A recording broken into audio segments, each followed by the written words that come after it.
Well, hello there, YouTube.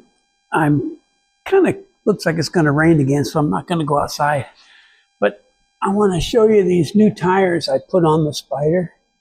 These are, I think, Continentals. I put them on the front, and it made a huge difference.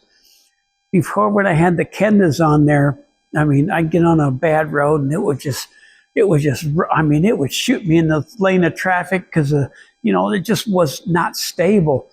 But as soon as I put these tires on, I rode down that same road with the Crown, and it just, boom, perfect. Just perfect. So you don't really need to put a $300 sway bar on these. You just need good tires. That's all it took, was good front tires. Those Kenda tires are awful. They're the cheapest, softest rubber. They're just absolutely terrible.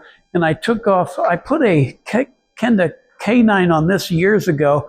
And then I said, it didn't last 10,000 miles. So I put a car tire on here. I think it's I forgot what it's called, but it's a really good car tire and it's been on there forever.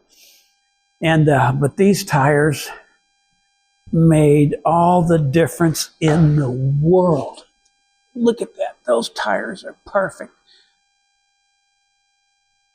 Hope that helps. Bye.